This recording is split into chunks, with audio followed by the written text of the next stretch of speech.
hello, what team are you with? Hi, I'm with Yaya Games, and we're making Ectoplaza. Very cool. What's your game about? Our game is a stretch and go smash 'em up about four ghosts that are staying at Ectoplaza, the #1 spawn resort in the afterlife, but they've been stuck there for all of eternity and they've developed a little bit of cabin fever.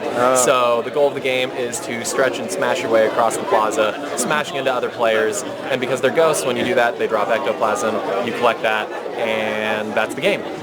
Very cool. How many people are in the team that made this game? There are 8 people. And how long has it been in development?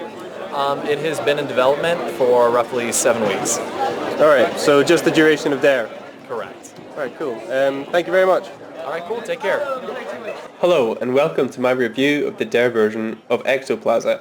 This is a fun 4-player competitive game. I really like the bright, colourful art style and the different styles of ghosts that are playable. The large areas look great and the characters stand out from the background very well. There are a few ways to attack your friends when fighting. There is a ground pound performed by pressing A in the air, and 3 different ways to fling yourself towards your enemies. A weak shot, a turn shot, and a strong shot. The first and last are what you would expect. However, the turn shot allows players to fly one way and then change the direction in the middle of their fling. Despite all these options, I found it hard to remember them all, so I didn't know the best decision to make at each point of the game. I imagine using the turn shot correctly would be very satisfying to pull off, but I never consciously used it. My tactics didn't develop past continuously ground pounding at people, and it probably would take a while of playing before they did. Winning isn't based off getting the most kills, but around collecting ectoplasm, which opponents drop when they are killed. If one player already has some ectoplasm and they are killed, they drop all their ectoplasm and create a few new ones. That player is then back in last place. This mechanic creates a hectic environment where players are constantly throwing themselves back into the mix to try and grab the ectoplasm that ends up lying around after they die. However, it does mean that one player could be consistently the highest skilled player and then die just before winning, and then have another player take all their ectoplasm and win. While this mechanic has interesting pros and cons, I would suggest the developers add a more standard deathmatch mode where each player has 3 or so lives. This would give each player a choice between the ectoplasm party mode where anybody could win and a more serious mode where the players find out who the best player is. Although this is a solid game, when I stopped playing I had no interest in coming back to it. In the other 4-player deathmatch game Sundown, it was easy to pick up and play and feel like you were playing it well and outsmarting your opponents. In this game, killing didn't feel as satisfying and I would often die without seeing what killed me or how I should have avoided it. Actually collecting ectoplasm is fiddly since the ghost's movement on the ground without flinging themselves is slow. However, this was my personal feeling and I saw a lot of players that kept coming back to this game with good reason. In conclusion, this is a very attractive game with a nest of potential tactics and ways to play, but in the short time I had to play it, these didn't pull me in. Also, a couple of other game modes, for example a deathmatch mode, could add a little variety.